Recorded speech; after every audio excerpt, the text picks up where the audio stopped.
Ya, saudara, kami sambung lagi perbincangan kita mengenai proses hukum terhadap Gubernur Papua Bapak Lukas NMB.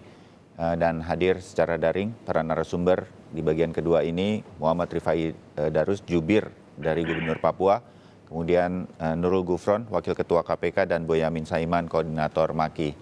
Pak Rifai, sebenarnya yang kita harapkan adalah supaya proses hukum terhadap Pak Lukas ini kan tidak berlarut-larut atau berjalan alot begitu.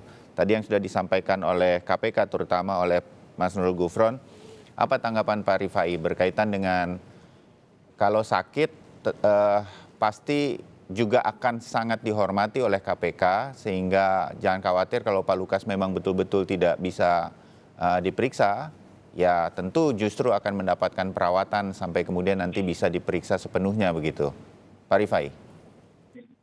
Baik, mungkin memang saya ingin sampaikan begini.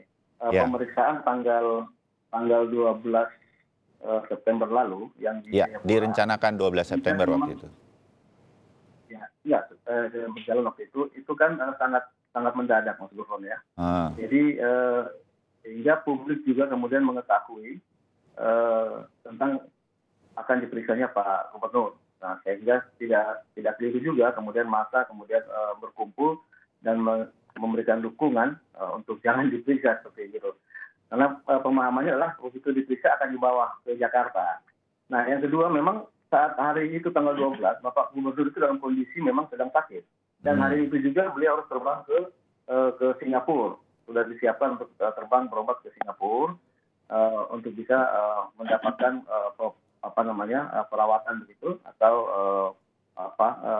discharge lah, kita punya istilah seperti itu, karena setiap kembali dari Singapura setelah perawatan 1 minggu atau 2 minggu beliau mampu menjalankan roda pemerintahan di Papua secara baik, lancar dan aktif dan serta terukur. Nah, memang kami yakin bahwa pepatah lama itu bad news is good news, tetapi kami juga merasa bahwa marilah proses ini bisa berjalan dengan baik.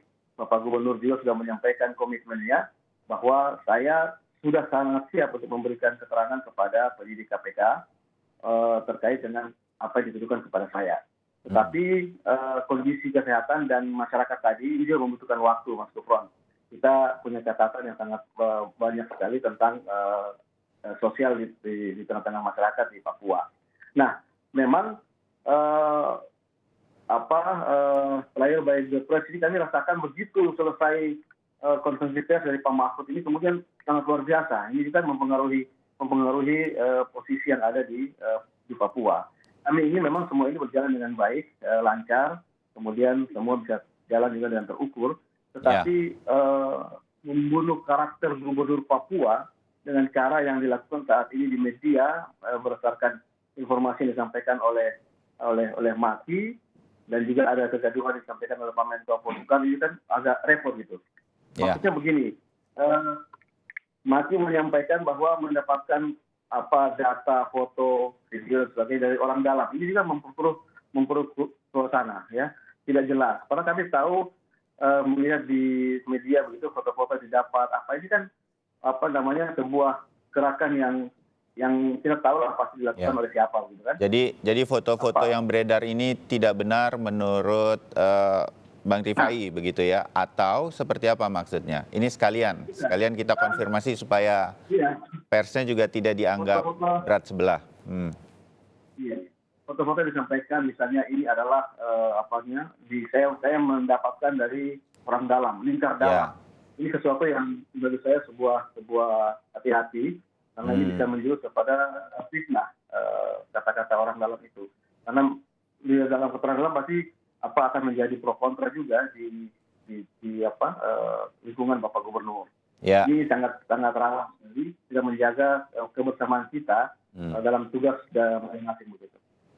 Ya, oke. Nah, hal ini yang sumbernya. Mas Boyamin, tapi jangan terlalu panjang. Saya kasih kesempatan juga Anda untuk menyampaikan bahwa foto-foto ini sumbernya cukup bisa dipercaya. Dan kalau ini tidak benar, ternyata begitu, Anda siap juga untuk mendapatkan konsekuensinya termasuk hukum Mas Boyamin? Sebagai detektif partikelir itu saya tahu arah dan tahu batas. Jadi saya selama ini tidak ada bantahan foto-foto itu tidak benar itu atau editan itu. Pak Darus bisa ditanya itu Pak Rifai. Kalau tadi kan belum tegas itu apakah foto-foto saya. Soal saya mendapat dari mana itu kan selalu mengatakan itu. Selalu dari pihak luar, pihak dalam juga gitu. Dan bahkan yang atung itu saya dapatkan dari komunitas di Jakarta Utara malahan gitu. Jadi HS itu. Jadi terus kemudian saya ingin mengkonfirmasi saya juga selain kegiatan yang sudah saya sebutkan di Singapura, Manila, juga Genting Highland gitu ada pernah dugaan catatan saya ke Australia ke Brisbane itu ke sebuah hotel yang ada tempat kasinonya. Tapi saya belum punya data apakah beliau itu juga melakukan judi atau tidak. Saya justru ingin menanyakan sebenarnya pada Pak Lukas sebenarnya kan tugas saya kan gitu. Jadi berangkat dari dulu Joko Chandra. Kalau tidak saya publikasikan awal, apa itu terbongkar? Itu bagian dari juga kolaborasi kita bersama PES untuk menjadikan ini pilar-pilar ini semakin jalan. Oke. Dan jadi pada intinya, saya, ya. Mas Boyamin ingin menyatakan bahwa ini sumbernya Anda bisa pertanggungjawabkan. Kalau memang nanti harus dipertanggungjawabkan, begitu ya Mas Boyamin? Ya kemarin bahkan malah di media yang lain akan dilaporkan ke Barreskrim atau akan dihukum. Saya sangat siap itu malah justru untuk membuktikan apakah yang saya sampaikan itu hoax atau benar kan gitu. Malah saya seneng-seneng aja, saya tunggu kalau memang dilaporkan gitu. Ya, Bang Rifai juga terutama untuk Kompas TV, Anda juga sering sudah menjadi narasumber bersama kami juga tim pengacara Pak Lukas NMB. Kalau ada yang perlu kami bantu untuk klarifikasi berkaitan dengan informasi dari berbagai pihak, telepon kami Pak. Kami akan berikan layar untuk tim Pak Lukas NMB mengklarifikasi berbagai hal berkaitan dengan ini agar tujuannya semua proses hukum bisa dijalankan dengan baik, semua mendapatkan keadilannya. Paling tidak kami menjadi mediatornya, itulah tugas kami. Pak Nurul, mumpung ada Pak Rifai dan mudah-mudahan juga didengar oleh saya menyebutnya masyarakat di Jayapura terutama di Papua yang kami mengerti ini adalah Pak Lukas NMB selama ini adalah pemimpin di Papua. Kalau kemudian ada kasus hukum, nah hal semacam ini apa yang bisa KPK sampaikan kepada masyarakat yang saat ini nih menurut Pak Rifai ada di sekitar rumah, terutama di sekitar rumah Pak Lukas NMB. Pak Nurul Gufron, untuk masyarakat di Jayapura khususnya dan Papua umumnya, berkaitan dengan pemanggilan KPK terhadap Pak Lukas. Mas Nurul.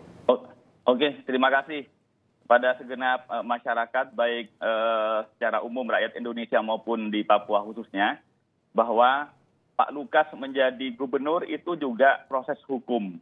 Dengan proses pemilihan umum, pilkada, kemudian disahkan secara hukum. Bahwa kemudian saat ini beliau menjadi tersangka dalam dugaan tindak pidana korupsi juga prosesnya proses hukum. Itu adalah bagian dari proses hukum ketatanegaraan. Oleh karena itu jangan terlalu khawatir, pemeriksaan di KPK semuanya berjalan secara memenuhi dan juga menghormati HAM termasuk Pak Lukas NMB. Jika memang sakit tentu kami tidak akan lanjutkan pemeriksaannya sampai yang bersangkutan merasa sehat. Oleh karena itu kami berharap Pak Lukas maupun pendukungnya di Papua secara ketatanegaraan berharap KPK menunjukkan kedewasaannya dalam bernegara berhukum. Nah, kalau Papua kemudian bisa menunjukkan kedewasaannya, saya yakin ke depan rakyat Indonesia di belahan yang lain akan kemudian hormat dan apresiasi terhadap rakyat Papua termasuk pendukung-pendukung Pak Lukas NMB. Jadikan sarana pemeriksaan di KPK sebagai sebagai panggung untuk mengklarifikasi jika memang dirasakan tidak benar. Itu saja, terima kasih Mas Bayu. Ya, baik. Mas Nurul Gufron, Wakil Ketua KPK, Mas Boyamin Saiman, Koordinator Maki, dan juga Bang Muhammad Rifai Darus, Jubir Gubernur Papua. Terima kasih untuk diskusi kali ini. Saya berharap doakan semua ini berjalan dengan baik tanpa mengorbankan masyarakat Papua di sana umumnya dan Jayapura khususnya. Pak Rifai, salam saya untuk Pak Lukas. Semoga cepat pulih dan bisa memenuhi proses hukum ini dengan baik begitu. Dan Kompas TV selalu terbuka untuk tim Pak Lukas NMB untuk menyampaikan berbagai hal. Hubungi kami jika diperlukan. Demikian ya Pak Rifai. Terima kasih. Kita ketemu lagi di kesempatan yang lain. Selamat pagi, salam sehat untuk kita Terima semua. kasih, selamat pagi Kompas TV. Ya.